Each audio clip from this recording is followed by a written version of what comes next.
ও দাদু, কি মাছ লাগবে বলো, একটা ভেটকি দিয়ে দিই। কই দেখি কোথায় তোর ভেটকি। এই দেখো দাদু, একেবারে তাজা।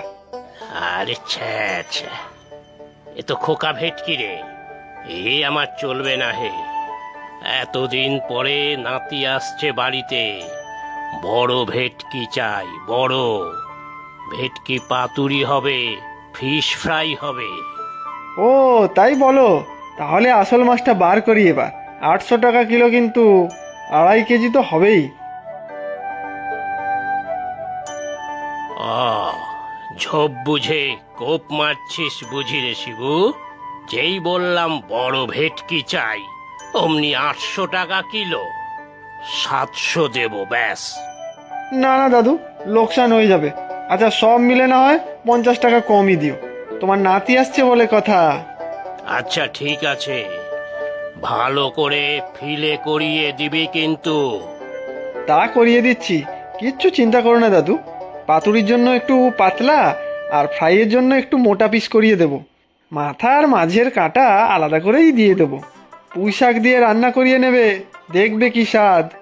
সে ভালোই জানি বাপু, তবে নাতিটা আমার ভারী পেট রোগা।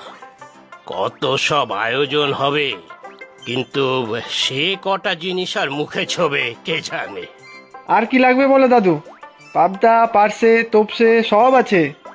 এই ডিমওয়ালা ট্যাংরাগুলো কত হে? ট্যাংরা সবার থেকে 600 টাকা রাখছি, তুমি না হয় 500 টাকাই দিও।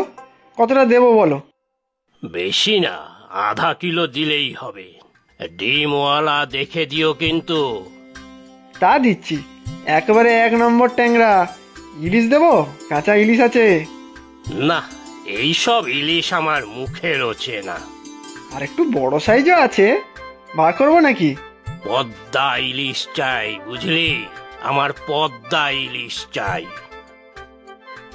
আহা, যেমন স্বাদ তেমনি গন্ধ, অন্য ইলিশ আর মুখে তোলা যায় না হে।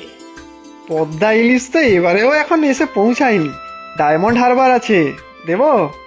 না থাক, কাঁটার ভয় নাতি তো ইলিশ মাছ খেতেই চাইবে না, মাংসই খায় বেশি।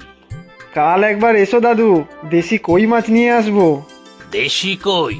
বাহ, তবে বড় বড় হওয়া চাই কিন্তু। বৌমাকে বলবো তেল কই বানিয়ে দিতে।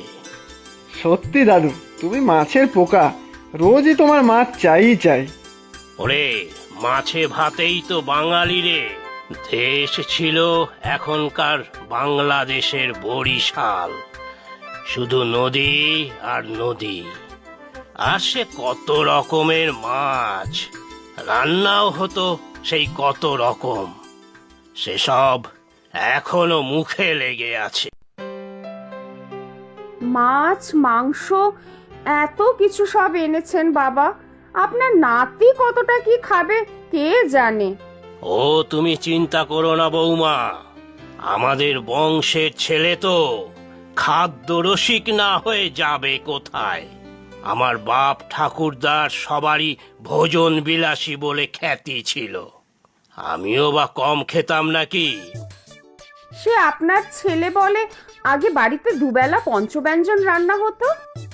রান্নার ঠাকুর রান্না করত, তারপরে খোকার মা বিয়ের পরে এ বাড়িতে এসেই রান্নাঘরের দায়িত্ব নিল। বাইরের লোকের হাতের রান্না তার পছন্দ নয়।